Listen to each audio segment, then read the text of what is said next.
Salut, dans cet épisode, on va développer un peu la fonction unroll.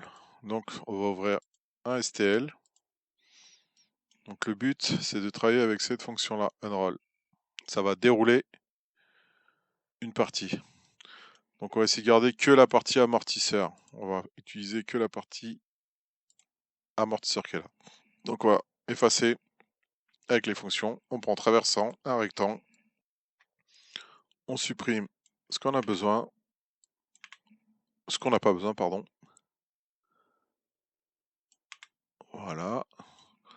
Ensuite, on se met ici. On choisit cercle.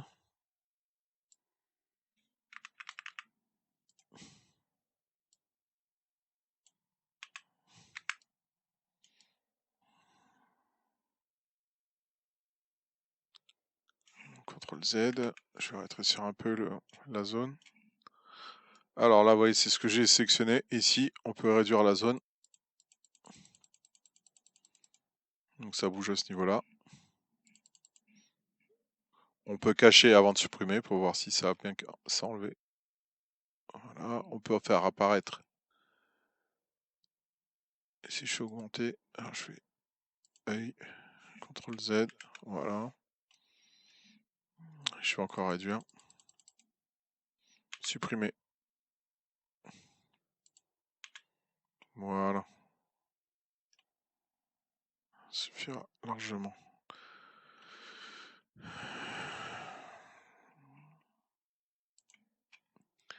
Je vais encore en prendre un petit peu par ici.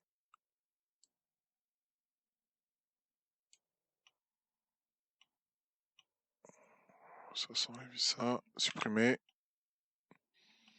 Ouais, c'est pas mal. Donc, ensuite, il faut créer un cylindre pour avoir une référence pour notre unroll. Donc, on va dans Primitive. On peut tout sélectionner. Normalement, ça va prendre un cylindre. Voilà, créer.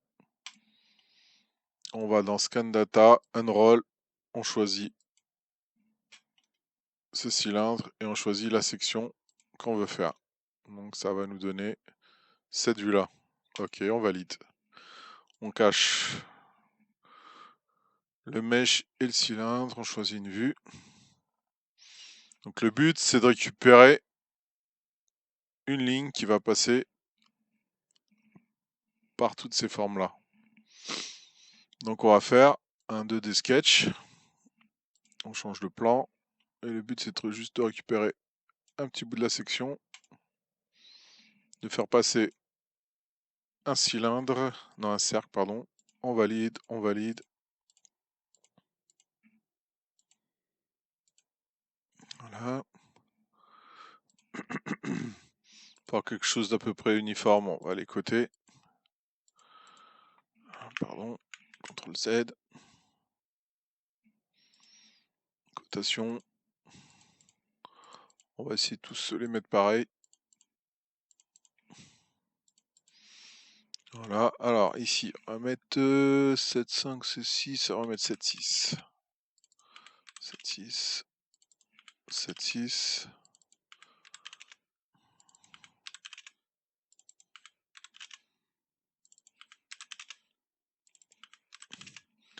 Après, on peut le bouger, hein, si jamais on n'est pas dessus. Voilà, c'est juste à titre d'exemple. On va le ramener là. On valide. Donc on a bien les sections. On fait pareil de l'autre côté.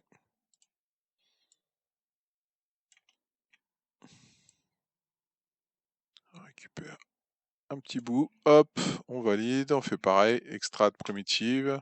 Cercle.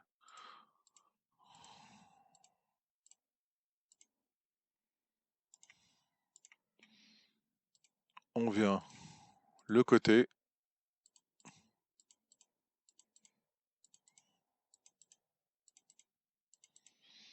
On va mettre la même valeur. 7,6 on avait dit.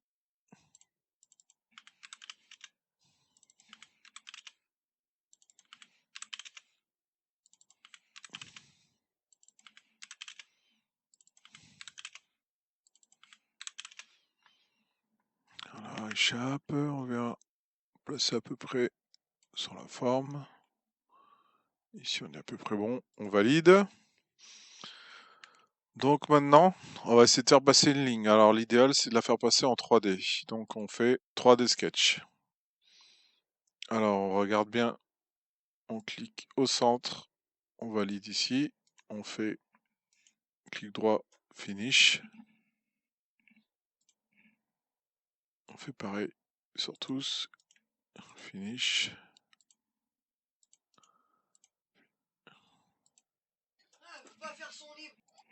Alors on fait clic droit, finish. Hop. Pareil. Alors, celui-là le plus dur, c'est celui-là. Là. Parce qu'il faut qu'il s'arrête ici. Donc, ça part droit.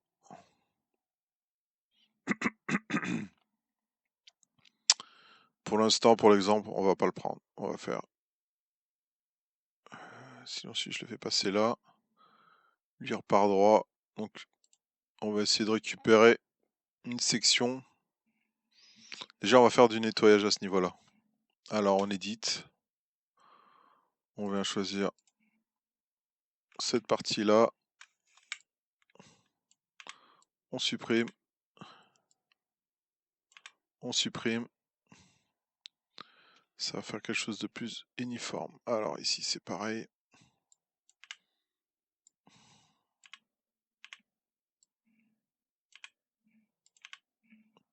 On peut éditer pour forcer l'individual mesh à rester sur ce... Ah pardon, mince. C'est pas le même. On peut pas sur cette fonction. Alors, on va nettoyer par ici.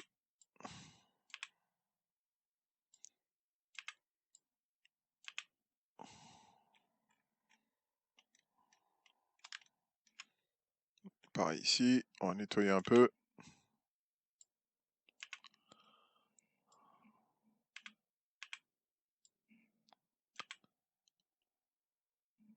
On ferme, on ramène la vue. Alors, l'idéal, ça serait de faire un cercle à ce niveau-là. Ok. On va faire un 2D sketch à ce niveau-là.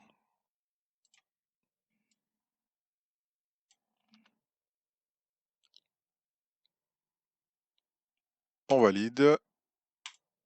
On récupère la forme sur cette partie-là. Donc on fait un cercle. Je n'ai jamais dit quel côté, ça va être ce côté-là, je pense. On vient mettre la cotation. Ah, pas de chance, c'était dans l'autre sens. Donc on revient là, de ce qui est ici, on valide. On déplace le cercle, ici. Voilà, on l'a à ce niveau-là. On fait pareil en bas.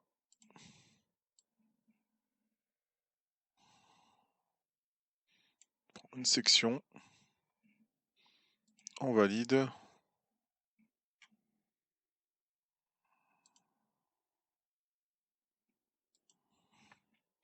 On prend l'endroit qui est propre.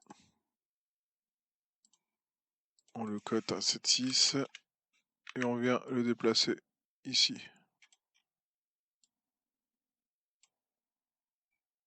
À peu près dans les mêmes positions. Donc on a une en bas, une en haut. Ok. Donc on fait 3D sketch.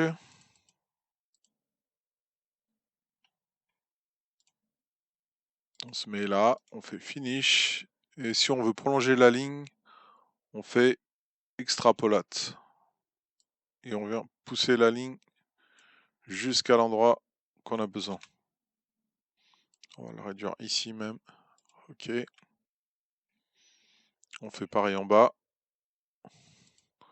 3D sketch. On prend les centres. On fait finish, extrapolate.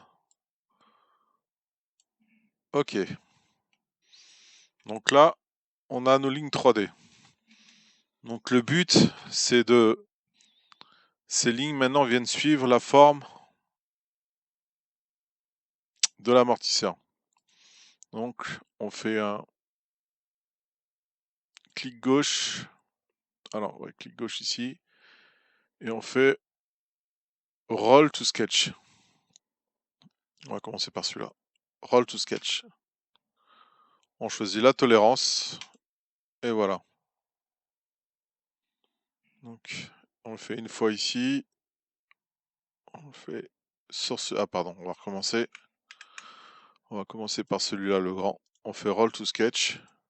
Tolérance. Voilà. Donc là, on a déjà la partie tournante. On peut le faire sur celui-ci. Roll to Sketch. Voilà. Et le dernier. Roll to Sketch. Voilà. Donc on peut cacher l'ancien. On peut cacher tout. On va garder que les rolls. Voilà.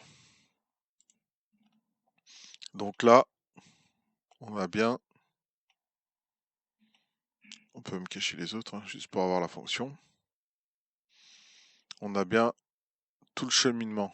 Après, le but, c'est de relier les petits morceaux qui sont ici. Donc on valide 2 fois.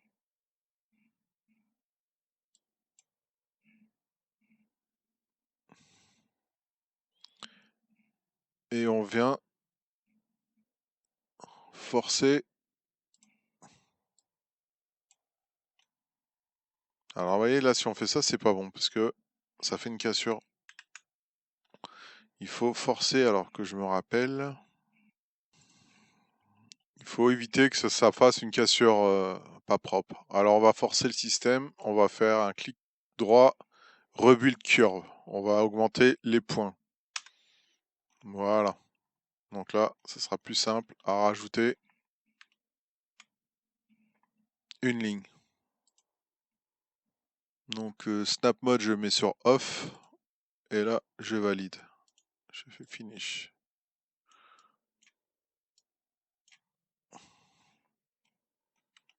Il faut retrouver les endroits. Il y en a un là.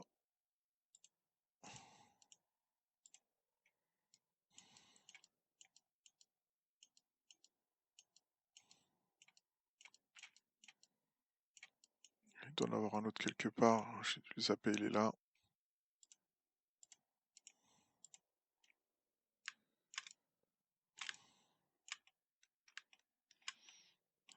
Peut-être un autre quelque part ici aussi. Je fais le tour. On regarde. Doit être ici. Oui, celui-là, il est mal fait là. Il faut le ramener légèrement. Alors, le mieux, c'est de faire ça. Légèrement la curve. Ça, on peut le ramener le point par ici.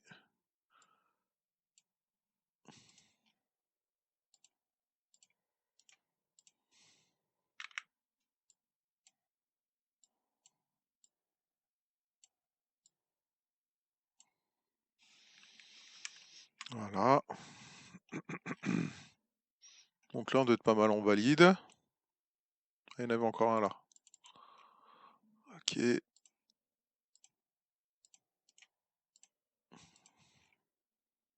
Là, on doit être pas mal. Donc si je cache l'amortisseur, on a bien récupéré. Il y en avait un ici aussi.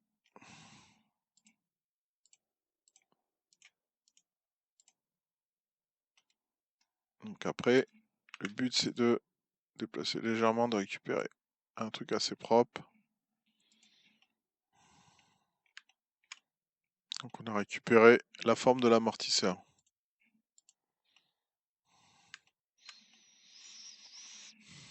Donc logiquement, après il y a la fonction, normalement on peut faire du tube pipe, voilà ici. Donc là ça passe pas. À cause, je pense, des petites déformations qui se trouvent ou le fait qu'elles soient variables. Après, on peut passer par Blender pour récupérer le cheminement. Donc le but, c'est de faire export en DXF. Il est là. On va mettre en téléchargement. Spline. Dans Spline.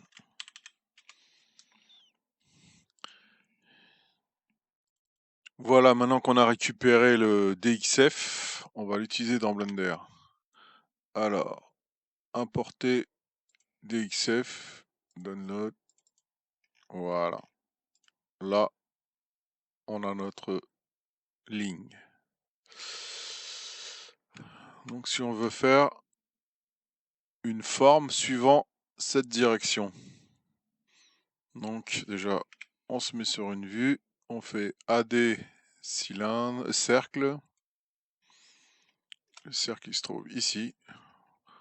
Alors, le diamètre des amortisseurs font 7,6. On met 7,6 partout. On le tourne dans la direction 90 degrés. On change de vue. G pour déplacer. On le met déjà à peu près. On vient zoomer.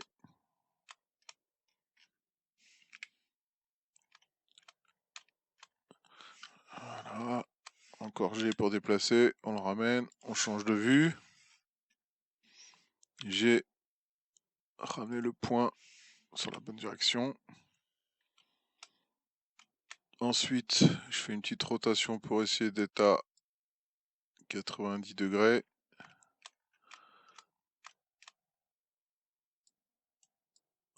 On peut peut-être faire autrement pour le mettre à 90, mais je connais pas la fonction.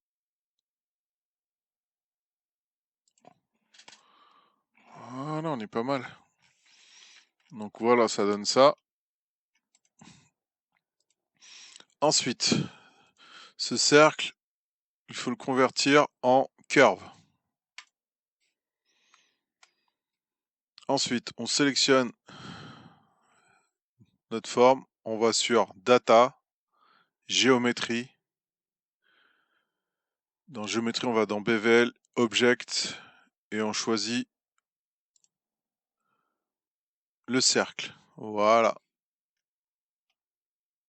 Donc ensuite, on peut fermer la forme en faisant Fill Caps.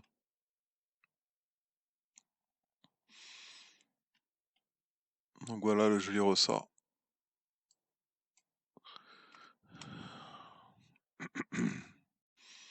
Donc ensuite, voilà, maintenant qu'on l'a créé, on fait Object, convertir en mesh. Ensuite, exporter STL, ressort test. Et normalement, voilà.